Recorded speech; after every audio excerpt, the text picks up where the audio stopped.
আসসালামু আলাইকুম রহমতুল্লাহি ওবরাকাতু নাহমাদুহু ওয়া নুসাল্লি আলা রাসূলিহিল কারীম।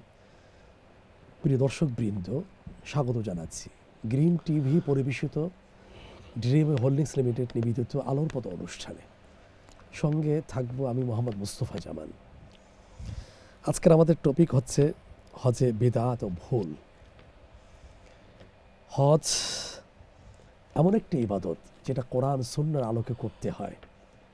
হজের ক্ষেত্রে বিদআত, কুসংস্কার, ভুল থেকে বেঁচে থাকা অত্যন্ত গুরুত্বপূর্ণ।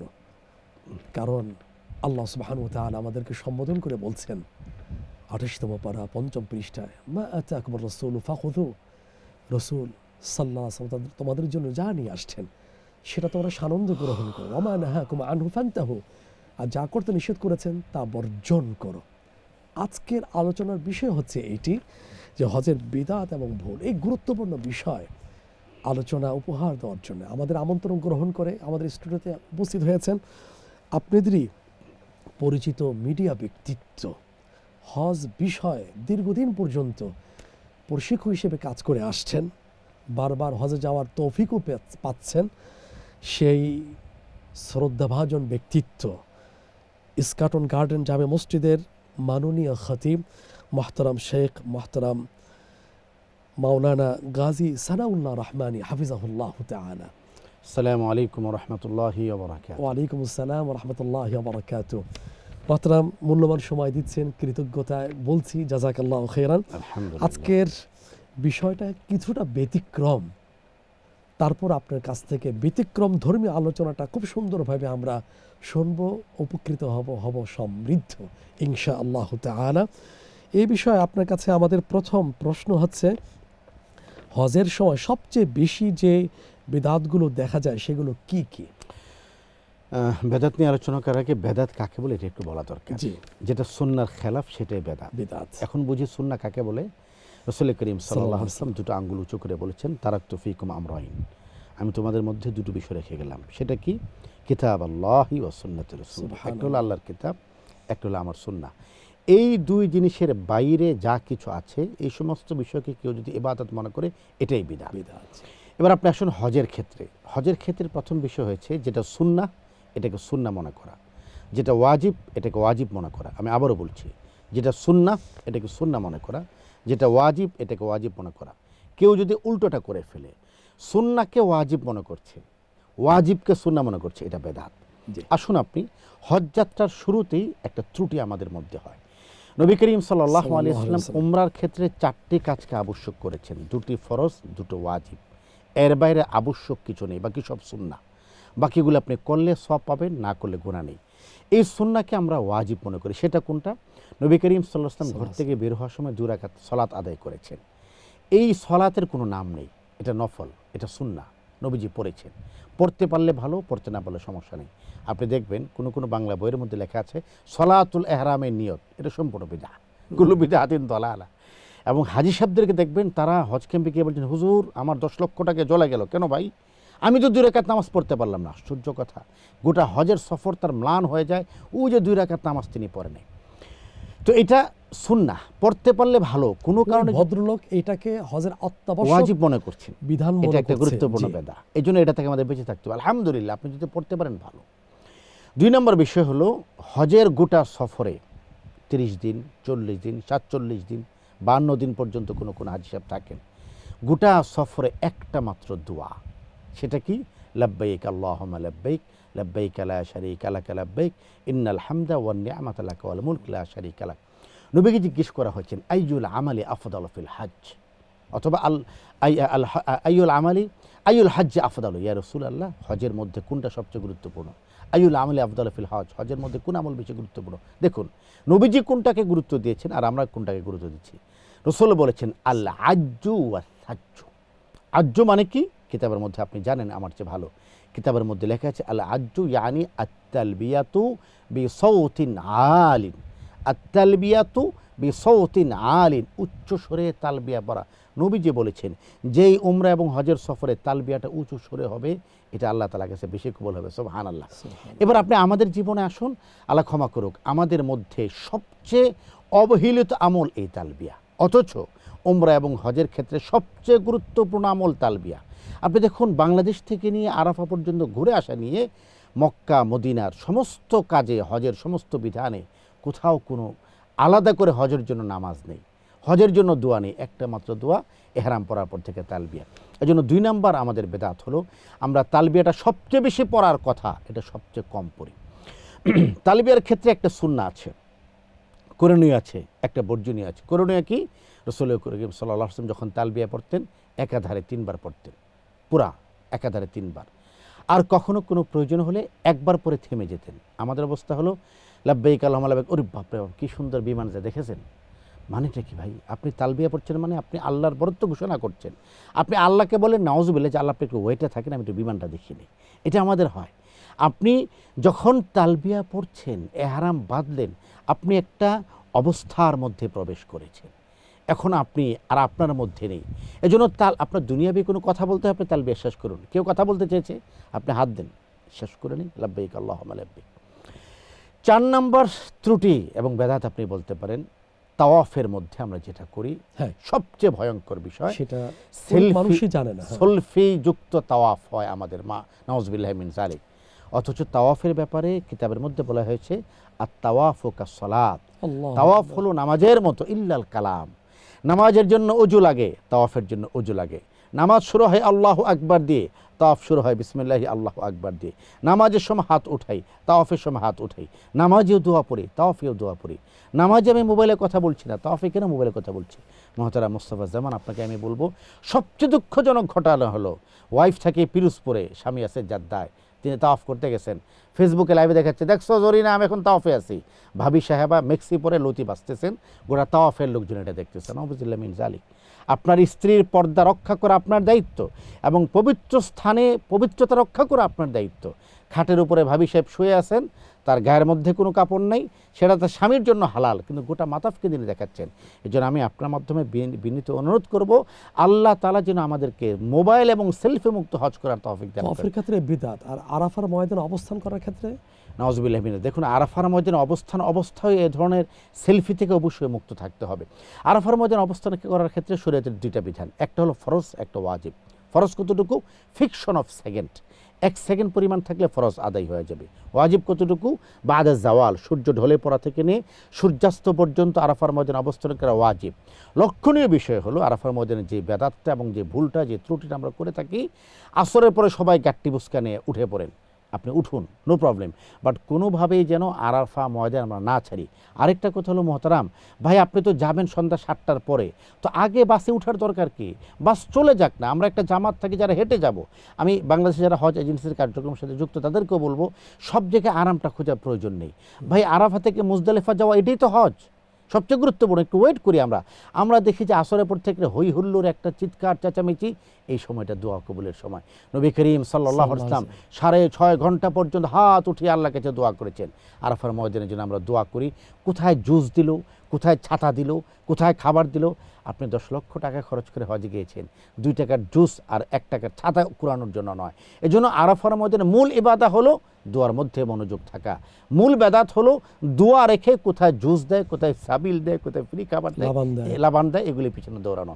এজন্য ইবাদত মুখিতা যত বেশি থাকবে, আমরা বেদাত থেকে তত দূরে থাকবো। অনেক ধন্যবাদ মহতারাম, আপনি তো বাস্তব অভিজ্ঞতার আলোকে সুন্দর করে লিকেজগুলো, ত্রুটিগুলো, বিদআতগুলো তুলে ধরেছেন। আরও বিষয়গুলো জানবো, তবে এখন না, বিরতি থেকে ফিরে এসে। প্রিয় দর্শক, কেমন লাগছে আলোচনা? আশা করি তন্ময় আলোচনা উপভোগ করছেন। আরও গুরুত্বপূর্ণ কিছু বিষয় আমরা জানবো, তবে এখন নয়, ছোট্ট একটা বিরতি থেকে ফিরে আসার পরে। ততক্ষণ আমাদের সাথেই থাকুন।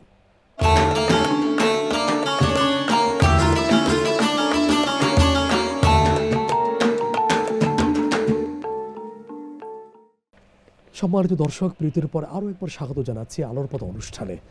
আজকের আমাদের আলোচনার বিষয় হচ্ছে হজে বিদআত ও ভুল। আলোচনা পেশ করছেন হযরত মাওলানা গাজী সানাউল্লাহ রহমানী হাফিজাহুল্লাহ তাআলা। সঙ্গে আছি আমি মোহাম্মদ মুস্তফা জামান। আমরা গুরুত্বপূর্ণ আলোচনায় আছি। হজ করলাম, টাকা খরচ হলো, কিন্তু ভুল ত্রুটি রয়ে গেল, পরিণতিটা কি দাঁড়াচ্ছে? এই জন্য আগেই সাবধান। আসুন না মহতারাম, আমাদেরকে চোখে আঙ্গুল দিয়ে ত্রুটিগুলো, বিদআতগুলো তুলে ধরছেন। সময় সীমিত, আলোচনা খুবই গুরুত্বপূর্ণ। মোহতারাম, এবার আপনার কাছে প্রশ্ন আছে, জামরাতে পাথর নিক্ষেপ করার সময় সাধারণত কি কি ভুল হয়ে থাকে? প্রথম বিষয় হলো জামারাতে প্রত্যেকেই পাথর নিক্ষেপ করতে হবে। জি। অসুস্থতার প্রক্সির কোনো সুযোগ আছে? কোনো সুযোগ নেই। অসুস্থতার দোহাই দিয়ে আমরা অনেকে জামারাতে যেতে চাই না। ভিড়, ক্লান্তি, হাঁটা। দেখুন মোহতারাম, এই হজই তো মাত্র তো 3 দিন, সারা জীবন তো আপনি ফ্রি থাকবেন, সারা জীবন এর ফল আপনি উপভোগ করবেন। এজন্য তীব্র অসুস্থ ব্যক্তি ছাড়া আমরা অবশ্যই নারী এবং পুরুষ সকলেই জামারাতে যাব। 2 নম্বর বিষয় হলো জামারাতে 10 তারিখে 60টি বড় জামারাকে 60টি পাথর নিক্ষেপ করা। পাথর নিক্ষেপ করার পদ্ধতি কি? বাম হাতের মধ্যে 8 থেকে 10টি পাথর নিয়ে ডান হাতের বৃদ্ধাঙ্গুল এবং তর্জনী 2 আঙ্গুল দিয়ে পাথর ধরা। পাথরের সাইজটা আপনাকে বলি। পাথরের সাইজ হলো সর্বোচ্চ সাইজ খেজুরের বিচি পরিমাণ। আমি আবারও বলছি, সর্বোচ্চ সাইজ খেজুরের বিচি পরিমাণ, সর্বনিম্ন সাইজ ছোলা বুট পরিমাণ। আমি আসামের এক আল্লাহর বান্দাকে পেয়েছি, উনি একটা আদলি ইট নিয়ে ঘুরতেছেন। তাই বললাম, বাবা ইট কেন? বলো যে শয়তানকে কাজ শেষ করে দেবো। তো মহতারাম বিষয় হলো, শয়তানের কাছে গিয়ে নিজে শয়তান হওয়া যাবে না। রসুল যেটা বলেছেন, শয়তানি করা যাবে না। রসুল যেটা বলেছেন, সর্বোচ্চ সাইজ হলো খেজুর বিচি পরিমাণ, সর্বনিম্ন হলো ছোলা বুট পরিমাণ। এটা দিয়ে 2 হাত দিয়ে আমি বলবো বিসমিল্লাহ আল্লাহু আকবার বলে নিক্ষেপ করব। নিক্ষেপ করার সুন্নাহ পদ্ধতি হলো এতটুকু জোরে নিক্ষেপ করব যেন পাথরের গায়ে লাগে।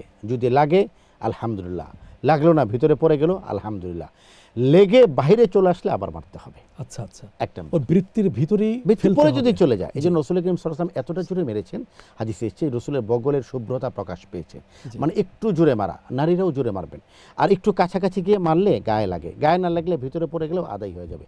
লক্ষণীয় বিষয় হলো আপনি দেখবেন ওখানে খুবই স্পিড কাজ করে, কেউ অনেক জোরে মারে, কেউ জুতা নিক্ষেপ করে, কেউ ছাতা নিক্ষেপ করে, কেউ হুইল চেয়ার নিক্ষেপ করে। এগুলি করা যাবে না, এগুলি সম্পূর্ণ গুনাহ। 3 নম্বর বিষয় হলো প্রথম দিন শুধু বড় জামারাকে মারবেন, দ্বিতীয় দিন প্রথম, দ্বিতীয়, তৃতীয় তিনোটাকে মারবেন, তৃতীয় দিন প্রথম, দ্বিতীয়, তৃতীয় 3 জামারাকে মারবেন, দ্বিতীয় দিন প্রথম জামারার পরে দোয়া আছে, এটা সুন্নাহ, দ্বিতীয় জামারার পরে দোয়া আছে, তৃতীয় জামারার পরে দোয়া নেই। যেটা সুন্নাহ এটা মানতে হবে, যেটা সুন্নাহ নয় সেটা করা যাবে না।